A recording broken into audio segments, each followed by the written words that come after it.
یہاں تک کہ اگر چلو میں پانی لیا اور ہوا خارج ہو گئی تو چلو کا پانی بیکار ہو گیا، اس پانی سے کوئی عجب نہ دھوئیں بلکہ دوسرے پانی سے پھر سے وضو کر لیں۔ یعنی اگر آپ کے ہاتھ میں پانی ہے، چلو میں پانی دیا اور آپ کی ہوا خارج ہو گئی تو آپ اس وضو آپ پھر سے شروع کریں اور اس پانی کو بھی پھینک دیں، دوسرا پانی دیں، کیونکہ وہ پانی بھی خراب ہو جاتا ہے۔ مسئلہ دکھتی ہوئی آنکھ، دکھتی ہوئی چھاتی، دکھتے ہوئے کان سے جو پانی نکلے وہ ناجس ہے اور اس سے وضو ٹوٹ جاتا ہے۔ عالمگیری جلد 1 صفحہ نمبر 11۔ مسئلہ کسی تھوک میں خون نظر آیا تو اگر تھوک کا جو رنگ ہے وہ زردی مائل ہے تو وضو نہیں ٹوٹا، اور اگر تھوک سرخی مائل ہو گیا یعنی شرخ ہو گیا، اس میں خون کی طرح شرخ ہو گیا تو وضو ٹوٹ گیا۔ رد المختار جلد نمبر 1 صفحہ 94۔ مسئلہ وضو کے بعد ناخون یا بال کٹایا تو وضو نہیں ٹوٹا، نہ وضو کو دہرانے کی ضرورت، نہ ناخون کو دھونے اور نہ سر کو مسح کرنے کی ضرورت ہے۔ یعنی وضو کے بعد ناخون یا جو بال کٹائے تو وضو نہیں ٹوٹتا ہے۔ یعنی بہت سارے لوگ کہتے ہیں نا وضو کے بعد ناخون یا بال نہیں کٹانا چاہیے، نہیں تو وضو ٹوٹ جائے گا۔ تو وضو کو دہرانے کی ضرورت نہیں، ناخون کو دھونے اور نہ سر کو مسح کرنے کی ضرورت ہے۔ اگر آپ نے وضو کرنے کے بعد ناخون یا بال کٹایا، ناخون کاٹے یا بال کو کاٹا، تب بھی وضو نہ دہرانے کی ضرورت ہے اور نہ اس سے وضو ٹوٹتا ہے۔ اگر وضو کرنے کی حالت میں کسی عجب کے دھونے میں شک واقع ہوا، اور یہ زندگی کا پہلا واقعہ ہے، یعنی پہلی بار ایسا ہوا آپ کو شک ہوا کہ میں نے کوئی میرے عجب یعنی کوئی بھی چیز وضو کرتے سمے یعنی ہاتھ دھوئے یا منہ دھویا تو اس سے پہلے لگا یار کلی نہیں کی ہے، میں نے ہاتھ دھونے کے بعد ڈائریکٹ پانی ناک میں چڑھایا ہے اور کلی نہیں کی، تو اگر یہ پہلی بار زندگی میں ایسا واقعہ ہے تو اس عجب کو دھو لے جس پر شک ہو۔ اگر اس قسم کا شک اکثر پڑا کرتا ہے، یعنی ہر بار ایسا ہوتا رہتا ہے کہ جب بھی آپ وضو کرتے ہیں تو اکثر پڑتا رہتا ہے کہ میں نے یہ نہیں دھویا وہ نہیں، اگر بس بسا بار بار آتا رہتا ہے تو اس کی طرف کوئی توجہ نہ کریں۔ یوں ہی اگر وضو پورا ہو جانے کے بعد شک پڑ جائے تو اس کا کچھ خیال نہ کریں۔ عالمگیری جلد نمبر 1 صفحہ 13 میں یہ مسئلہ موجود ہے۔ مسئلہ جو وضو تھا اب اسے شک ہے کہ وضو یا ٹوٹ گیا یا اس کو وضو کرنے کی ضرورت نہیں، ہاں وضو کر لینا بہتر ہے، جبکہ یہ شبہ بطور بسبسا نہ ہوا کرتا ہو۔ اگر بسبسا سے ایسا شبہ ہو جایا کرتا ہے تو صبح کو ہرگز نہ مانے، یعنی یہ ایسا نہیں ہے کہ صبح بار بار اگر پڑتی رہتی ہے کہ میرا وضو رہا یا نہیں رہا تو پھر اس پہ یقین نہ کریں، لیکن اگر پہلی بار ایسا ہوا یا کبھی ہوا یا تو اس کو نہ مانیں اور وضو نہ کریں، اور ویسے اگر بہتر ہے دہرا لیں تو بہتر ہے کہ وضو۔ اس صورت میں احتیاط سمجھ کر وضو کرنا احتیاط نہیں بلکہ بسبسے کی اطاعت ہے۔ مسئلہ اگر بے وضو تھا، اب اسے شک ہے کہ میں نے وضو کیا یا نہیں کیا تو وہ یقیناً بلا وضو ہے، اس کو وضو کرنا ضروری ہے۔ مسئلہ یہ یاد ہے کہ وضو میں کوئی عجب دھونے سے رہ گیا مگر معلوم نہیں وہ کون سا عجب تھا تو بایاں پاؤں دھو لے۔ اگر آپ نے وضو کیا اور آپ کو یقین ہو گیا کہ لگتا ہے مجھ سے کوئی چیز چھوٹ گئی اور آپ کا وضو مکمل ہو گیا، تو اب وہ کون سی چیز چھوٹی یہ آپ کو تو پتہ ہے نہیں، تو آپ ایسا کریں بایاں پاؤں دھو لیں تو اس سے وہ تاخیر پوری ہو جائے گی۔ در مختار جلد نمبر 1 صفحہ 101 میں یہ مسئلہ موجود ہے۔ مسئلہ دودھ پیتے بچے کے نیکے کی اور دودھ ڈال دیا، اگر وہ منہ بھر ہے ناجس ہے۔ درہم سے زیادہ جگہ میں کسی چیز کو لگ جائے ناپاک کر دے گا، لیکن اگر یہ دودھ پیٹ سے نہیں آیا بلکہ سینے تک پہنچ کر پلٹ آیا تو پاک ہے۔ ٹھیک، اگر کوئی بھی دودھ پیتا بچہ ہے، اگر وہ دودھ ڈال دیا یعنی دودھ اس نے واپس الٹ دیا، اگر وہ منہ بھر آیا تو ناجس ہے، تب تو یہ مطلب ہے ہی گندا۔ لیکن درہم سے زیادہ جگہ میں جس چیز کو لگ جائے ناپاک کر دے گا، لیکن اگر یہ دودھ پیٹ سے نہیں آیا بلکہ سینے تک پہنچ کر پلٹ آیا تو پاک ہے۔ مسئلہ سوتے میں جو رال منہ سے گرے اگرچہ پیٹ سے آئے، اگرچہ وہ بدبودار ہو لیکن وہ پاک ہے۔ جو پیٹ ہم سوتے ہیں، اگر ہماری جو رال آتی ہے باہر، اگرچہ وہ چاہے پیٹ سے آئے چاہے وہ بدبودار ہو لیکن وہ پاک ہے۔ مردے کے منہ سے جو پانی بہے وہ ناپاک ہے۔ در مختار جلد 1 صفحہ نمبر 93 میں یہ مسئلہ موجود ہے۔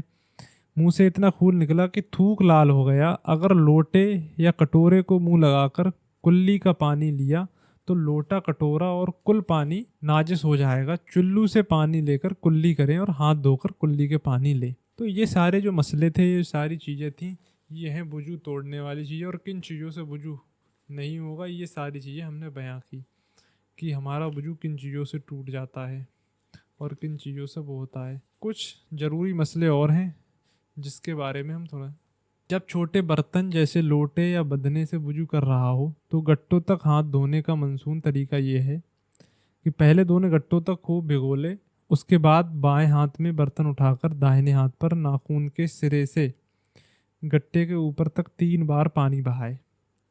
پھر اس طرح داہنے اور ہاتھ میں برتن اٹھا کر بائیں ہاتھ پر گٹوں تک 3 بار پانی بہائے۔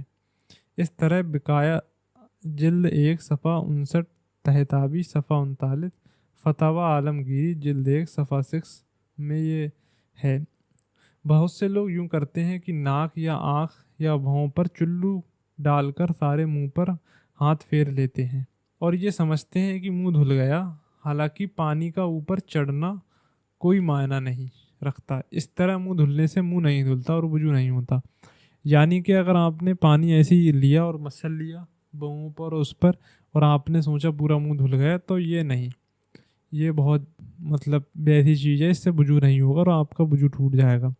وضو کرنے میں کچھ باتوں کا ہمیں خیال رکھنا چاہیے، جیسے مثلاً ماتھے کے اوپر بال جمنے کی جگہ سے پانی کا بہانا فرض ہے، یعنی جو ماتھے کے اوپر جو بال ہیں جمنے کی جگہ سے پانی کا بہانا فرض ہے۔ داڑھی، مونچھ اور بھوں یعنی جو بھویں ہیں ہماری کے بال اگر اتنے چھیدرے ہلکے ہوں کہ نیچے کی کھال جھلکتی ہو تو کھال پر پانی بہانا ضروری ہے، صرف بالوں کا دھو لینا کافی نہیں۔ اگر اندر گھسی ہوئی ہو تو آنکھ اور بھوں کے بیچ حصے پر پانی بہانے کا خاص خیال رکھیں۔ منہ دھوتے وقت آنکھ اور ہونٹ سمیت زور سے بند نہ کریں، ورنہ کچھ حصہ رہ جانے کی صورت میں وضو نہ ہوگا۔ جیسے اگر آپ منہ دھو رہے ہیں تو آپ ہونٹوں کو سمیٹ کر یا زور سے بند نہ کریں، جس سے کہ کچھ حصہ رہ جانے کی صورت میں وضو نہ ہوگا۔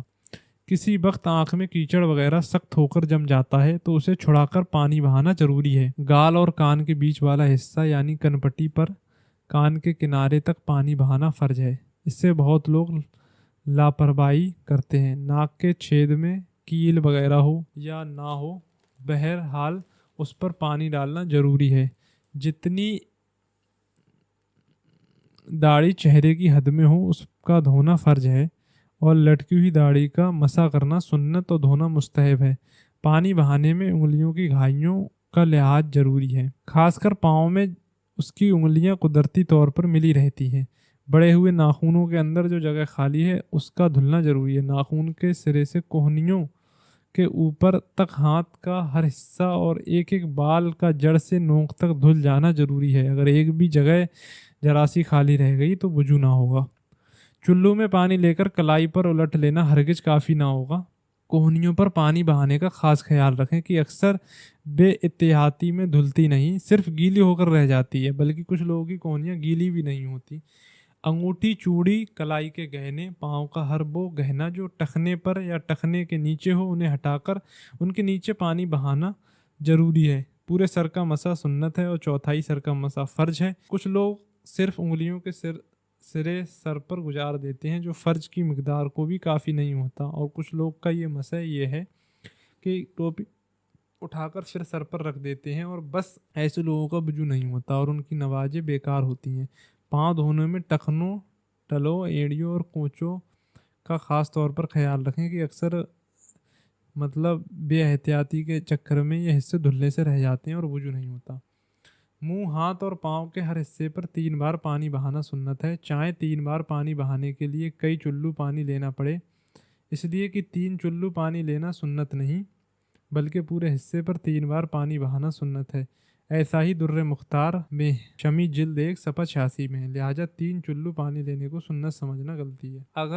اگر اتنا پانی نہ ہو کہ وضو میں منہ، ہاتھ اور پاؤں کو 3 بار دھویا جا سکے تو 2 بار دھوئیں، اور اگر 2 بار دھونے کے لیے کافی نہ ہو تو 1 بار دھوئیں، اور اگر اتنا بھی نہ ہو کہ منہ اور دونوں ہاتھ کوہنیوں سمیت اور دونوں پاؤں ٹخنوں سمیت 1 بار دھو سکیں تو آپ تیمم کریں، نماز پڑھیں، یعنی پھر آپ کو وضو کرنا ضروری نہیں، پھر تیمم کر لیں۔ اگر ایسا نہ ہو کہ اگر آپ کے پاس اتنا پانی نہیں ہے کہ ساری چیزیں 3 بار آپ دھو سکیں تو آپ 2 بار دھو لیں۔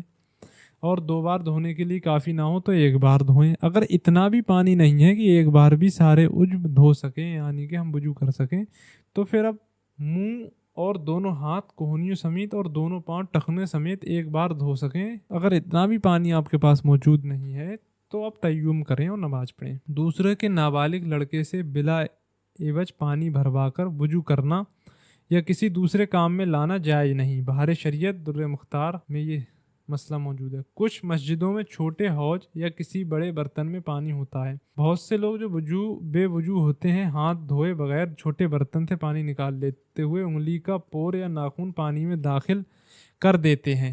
اس طرح وہ پانی خراب ہو جاتا ہے، اس سے وضو کرنا جائز نہیں۔ اگر کوئی بھی انسان بے وضو، ناپاک یا کچھ کسی کی حالت میں ہے یا بڑے برتن میں پانی ہے تو اس میں سے بغیر ہاتھ دھوئے پانی نکالتا ہے، ناخون اگر اس میں داخل ہو جاتا ہے تو اس پانی سے وضو نہیں ہوگا۔ ڈول، بالٹی، گھڑا یا لوٹا پاٹ کے پانی میں سے وضو آدمی کے بے دھلے ہاتھ کا ناخون یا انگلی کا پور چلا گیا تو وہ پانی خراب ہو گیا، اسے وضو کرنا جائز نہیں۔ اور اگر پہلے ہاتھ دھو لیا تو جو حصہ دھلا ہو اسے پانی میں ڈال سکتے ہیں، پانی خراب نہ ہوگا۔ لیکن اگر ہاتھ دھو لینے کے بعد کوئی سبب وضو ٹوٹنے کا پایا گیا، جیسے ہوا خارج ہوئی یا پیشاب کیا، تو اب ہاتھ ڈالنے سے پانی خراب ہو جائے گا۔ اس طرح کے خراب پانی کو وضو کے قابل بنانے کا طریقہ یہ ہے، جو پانی خراب نہ ہو اسے خراب میں اس قدر ملا دیا جائے کہ خراب کم اور اچھا پانی زیادہ ہو جائے، یا خراب پانی کے برتن میں اچھی پانی اتنا ڈال دیا جائے کہ وہ برتن بھر کر بہنے لگے، تو سب پانی وضو کے قابل ہو گیا۔ در مختار، ناخون کی پالش لگایا جس سے ناخون پر ہلکی تہ جم گئی تو اگر ناخونوں سے پالش صاف کیے بغیر وضو کیا تو وضو نہ ہوا۔ استنجا کے بجے ہوئے پانی سے وضو کرنا جائز ہے، اسے پھینک دینا ناجائز و گناہ ہے۔ وضو کے بچے ہوئے پانی کو پھینک دینا حرام ہے اور کھڑے ہو کر پینا ثواب ہے۔